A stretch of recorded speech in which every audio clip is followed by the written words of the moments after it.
Now we are coming up on a very large watering hole on our left side. Watering holes in general are great areas to be looking out for animals because animals sometimes will just run the watering holes when it gets a bit warmer outside, and sometimes drink from it when they get a bit thirsty. Now I have seen black rhinos around before, but sometimes they will be just a bit more difficult to see depending on what they feel like doing. Also because there's less than 5,000 left in the entire world. That is because of poaching. Poached for their horns, people thought they had medicinal and magical properties to them, even though those horns are made out of keratin, like your fingernails and your hair. Black rhinos also have no known natural predators, only humans. And if you happen to see any people around here, sometimes on the reserve, throughout different areas like we saw back there, those are members of our animal program too. They'll sometimes help out the animals around here and clean up the areas as well, depending on the time of the day too. Now one more look around here for any other hidden animals, because we're going to be continuing on our way into a different area of the reserve, which is called Safi River. Now Safi River is home to some more of those dangerous animals. And does anyone have any guesses what dangerous animals might be around here? Crocodile, great guess. They are very dangerous. You might find them down this way since we are making our way towards the river, or though maybe sometimes just around it. So let's just gonna keep our eyes open, like I mentioned, listen out for those vocalizations as we'll make our way slowly but surely into the Safi River. But second, we'll stop there. Might be an animal in the path, not quite sure. So listening out for the wee honk of the hippo, because sometimes they'll hang around here in the water. Now the more dominant the hippo, more hippos will actually respond to that wee honk. So listen out for kind of a silly sound to hear, but just depending on what they feel like doing, if they want to communicate with one another too. So looking out for any bubbles around here, dark spots, any movements. Looks like the hippos are doing a great job of hiding so far. Let's start to look closely. Sometimes they'll make a little appearance and then go back in the water as well. So look that way, look out closely for those bubbles. So far, just some ducks hanging around here. I'm not super excited, but hopefully have a better view of those hippos right around the corner as well. Keep looking. We do see some bubbles around here. There might be hippos just below the surface. Not quite visible so far. Again, continuing down this way throughout Safi River. Look out for them on our left side. Looks like we have some hippos behind the island on our left side, right pretty close to us. Behind the island, the whole group of them is called blobes. Right over here. There's at least 4 or 5. There might be some more good deeper in the water too. Now sometimes you'll find the hippos have birds on top of them. They're out of the water completely, or sometimes slightly. That's because the birds around here and the hippos have a symbiotic relationship. They're able to benefit from one another. The birds will eat the dead skin off the hippos. Hippos don't usually mind because they're really relaxed. When they're resting around here, completely out of the water too. All the resting white birds on the island are called the pink-backed pelicans, and they're called that because their feathers actually turn pink during mating season. Looks like it's probably not their mating season quite this time of the year, so that's really white colored. Now again, looking out for some more hippos around that might be resting. Saw the whole load of them, pretty lucky as well. Sometimes you'll find them, sometimes all the water to eat the grass, eat the leaves because they are herbivores, but still probably one of the most dangerous animals on the entire reserve because they are extremely territorial. They don't really like anybody else in these waters besides the birds, which they kind of make that exception for as well. So making our way towards the other way of Safi River. Might be again an animal on the path, making us a little bit back over here. Not quite sure.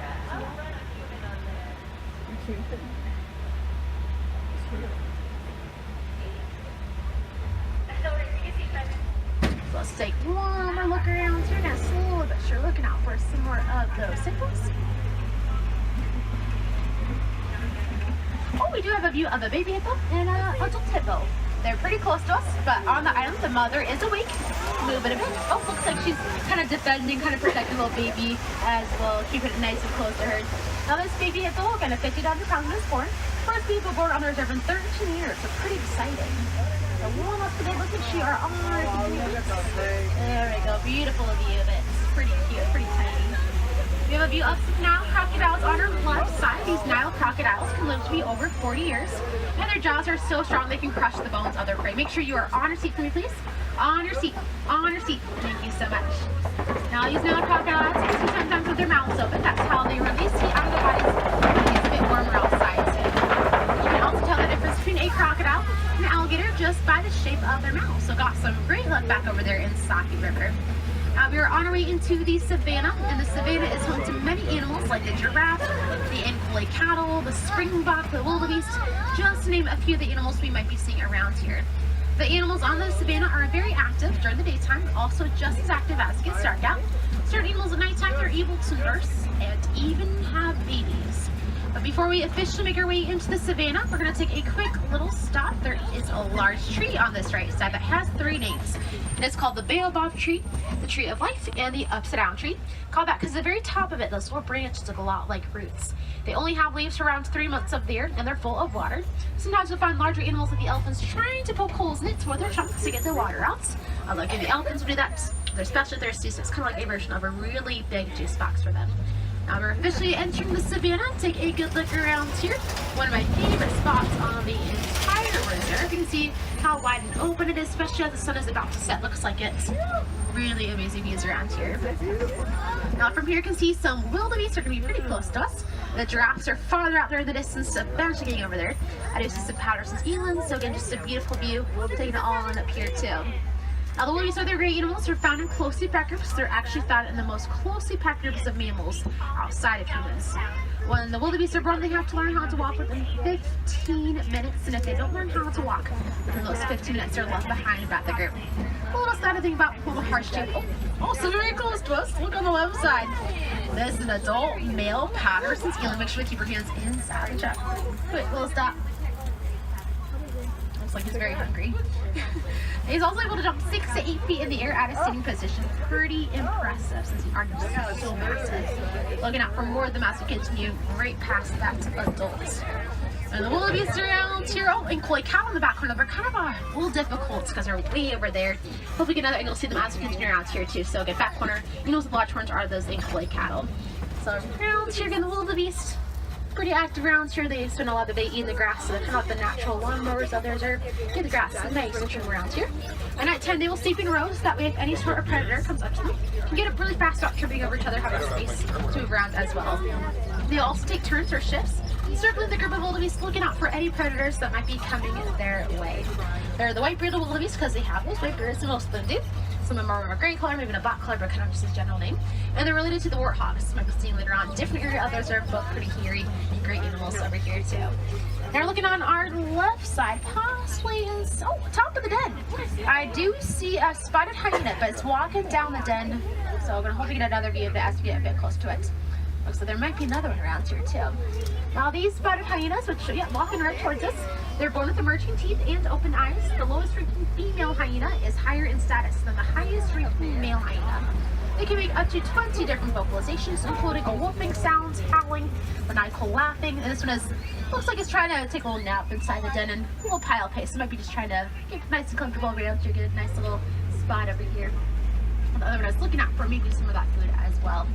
Now making our way towards this other side of the savannah, looking out for those giraffes again, and the other koi cattle with their angle style look spits. We're also making our way towards some very tall, very large orange mounds to the left and right side. These are called the termite mounds, made out of dung, saliva, and dirt, or a type of soil. Sometimes larger animals like to use them as a scratching post, like the elephants. Once they're worn down from that, smaller animals like the springboks, sometimes the wildebeest, can actually stand on them to get a better view of this area, because sometimes predators are hiding in the very tall grasses and bushes. They're able to look out for themselves, see animals that might be coming in their direction too. And it looks like we're gonna have another view of those koi cattle a little bit better. You can already see them, those massive horns, pretty visible over here. So they are known as a sign of wealth in Africa. The more that you have, the more wealthy you are, kept in circular pens caminata made out of thorny bushes. And they are the only domesticated animal on the reserve. First domesticated by the Watusi tribe in Africa, so referred to the Watusi, also the koi cattle. So if you remember that male Patterson's eland that we saw, he was very close to us at the bottom of the hill. Looking out for some more of them. I believe I do see another group of similar Patterson's elands are going to be on our right side in there in just a couple moments. We're going to have a view of an adult female, and maybe some of the younger ones. There are 2 baby Patterson's elands around here, just a bit smaller, but they're still very large antelope in Africa. And that male is super, super large, making that flower count possibly for again those mating purposes too.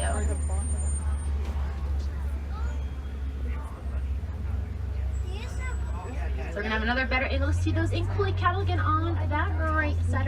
Yes, those are the springboks, also pretty tiny. On the top of the hill, they're gonna be pretty close to us as we continue around here. So they're springboks, very tiny, white belly, tan back, brown stripe on their sides, can jump 6 feet in the air, 13 feet forward when they get frightened.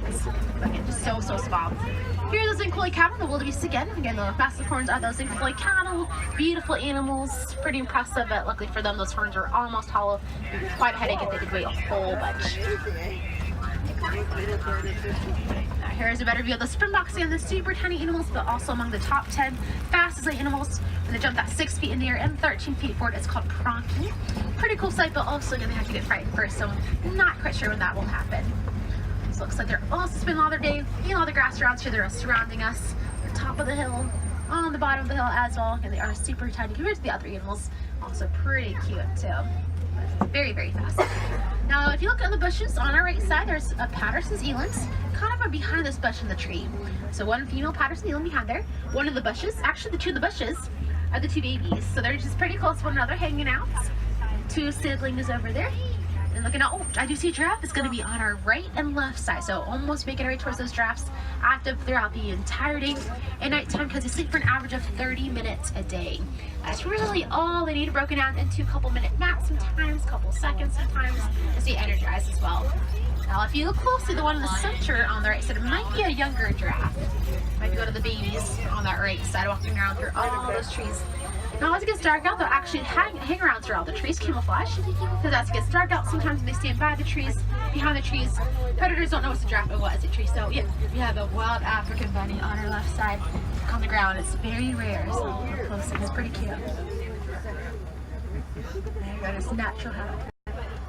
I'm making our towards the Maasai giraffe on our left side over here. Try to reach up with those 18-inch long cones to get the very best leaves. Sometimes we're also throughout the sandpaper able to get nice grip on all the leaves around here. So there's actually a whole bunch of giraffes around here. That whole tower, throughout the top of the bushes around here, top of the hill, and also a couple of them right by the edge of the forest over here too. There, oh yeah, the one in the center is a baby, so it's a bit smaller than the other ones, especially the one on the other side, but still getting very, very tall as well. Now, the giraffes only have one living relative. It's called the okapi. You might be able to see on the Animal Spotting Guide. Kind of like a shrunken down version of a giraffe, similar body shape.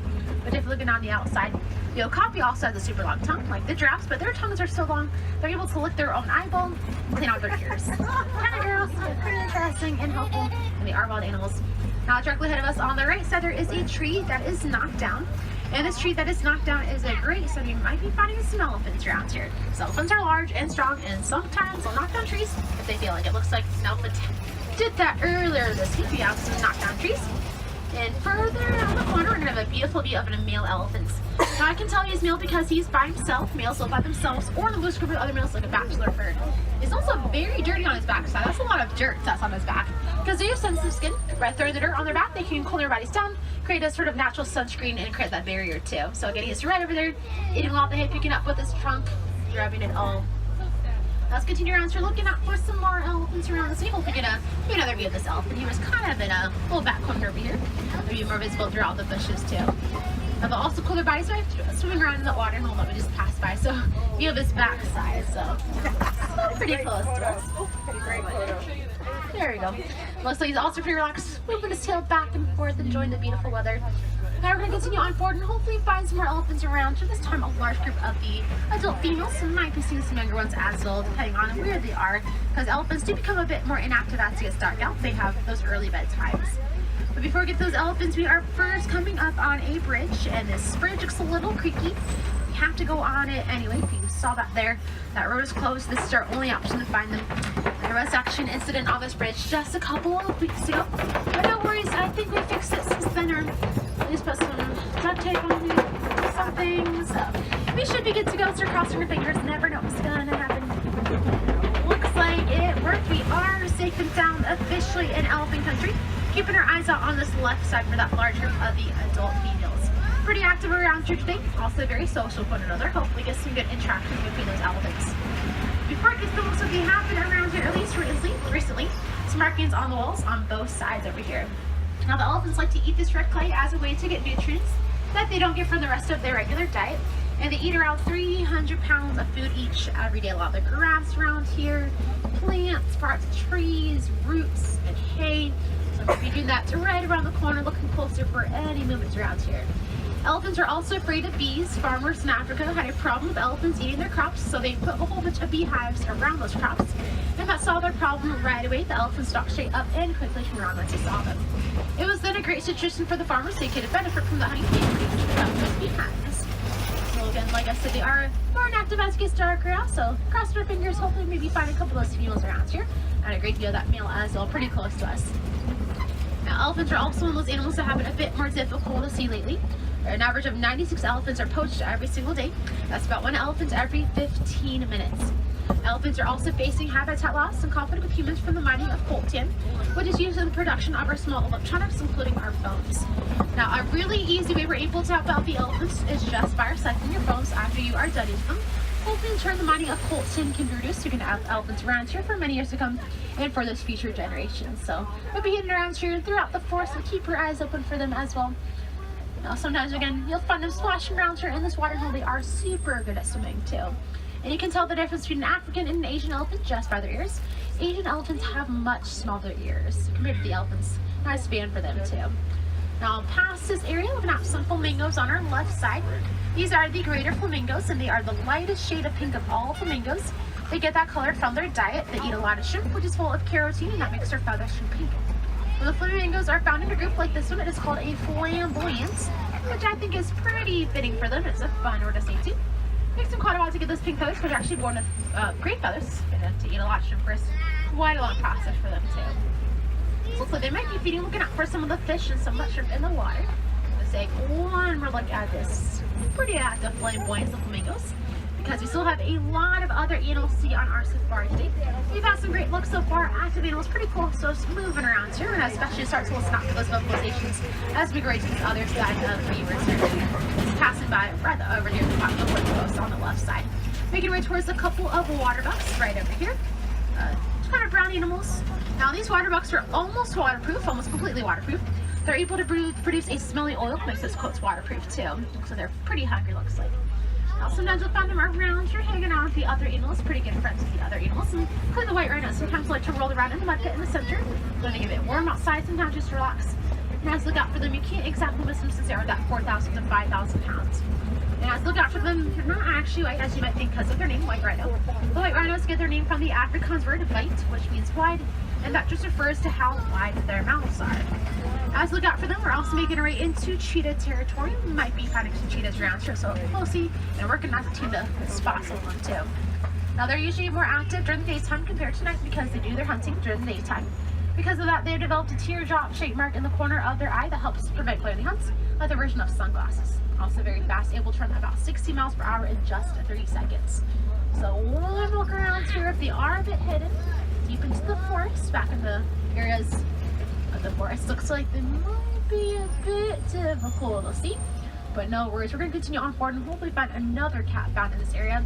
Might be having some better luck finding some lions as we make our way towards the Kobe rocks, which lions sometimes will pull around and pull their bodies when it gets warmer outside too.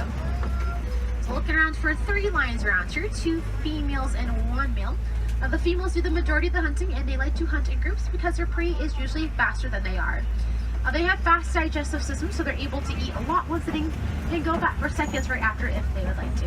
Having those padded paws make them sound the hunts around here where they walk around, so you can't usually hear them too much. They're able to kind of sneak up on their prey too. As it gets a bit darker outside towards the sunsets, we're going to start to listen out for their vocalizations. They will sometimes roar, you never know if they're going to. They are still a lot of animals. Hear that we're about 5 miles away. So again, if we see them around here, might be still resting and active up to 20 hours, so that's almost the entire day, and serving the energy for nighttime. If you look over here, we have a view of 3 lions and also white rhinos. They're all hiding over here. And zebras also on the right side. So zebras on the right side, white rhino, and lions are resting. They're actually a bit sleepy over here on the top of those Kobe rocks. So lots of animals around here. Hopefully get another view of the white rhinos and the zebras as we continue around the corner too.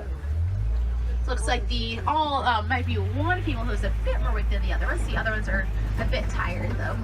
Now when they're active, when it gets a bit dark outside, they can actually jump to the very top of those Kobe rocks. Pretty impressive as well. Oh, look at this female. She is just too tired. Oh my goodness. Oh, but the other female's awake. So like I mentioned, one is awake, might be trying to get the other ones waking up a little bit later on here tonight. But they're still a bit sleepy. I understand it's been a long day for those lions. Now making our way around here, hopefully get a better view of the zebras that were on the right side. They're still going to be on the right side around here. And another view of the white rhino, and hopefully a view of there's maybe some other animals around there too. There's a warthog, but it's way in the far corner on the left side over here. So way back there, kind of hidden. You don't get the best view, but no worries, it's kind of hard to see over there. Now the warthogs will sometimes like to burrow, kind of dig into the ground to make their home. They have even been known to take over the burrows of other animals if they would like to. Now the zebras can be very close to us around here, right by the edge of the path. Now look closely at their noses. They have black noses, so they're actually black with white stripes. Their backache is so strong they can break a line shot with one of those kicks. Pretty impressive.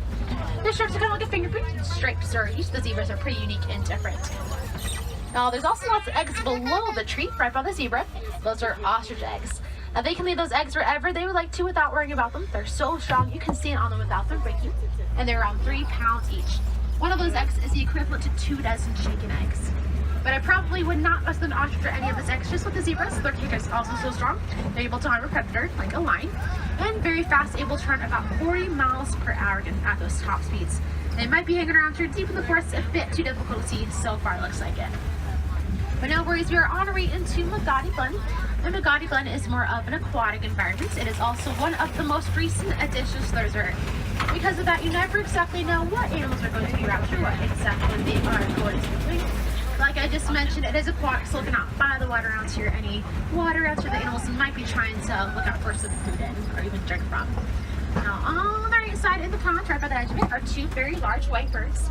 These birds are called the yellow-billed storks, and they eat things like frogs and snakes, fish, and even other small birds. They are carnivorous birds. They'll basically eat anything they can find throughout the forest and throughout the ponds here in Magadi Glen.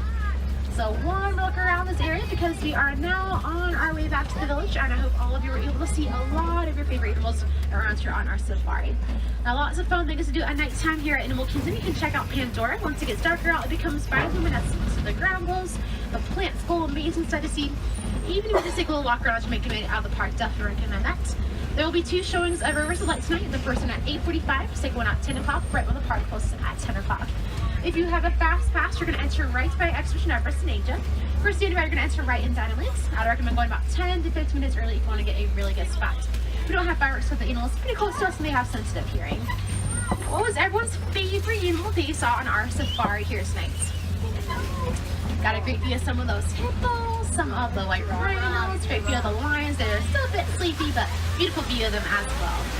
Now, like I mentioned, there are many ways we're able to help all these animals by recycling your phones and your electronics after you are done using them, both the mining and Colt 10 can be reused. Recycling in general is a great way to help out the environments. I'm making my way around here, making my way towards the edge of the reserve. So make sure to double check your wrist for anything you might have found out of your pockets, your bags, anything of that sort. We're not be getting this thing around here.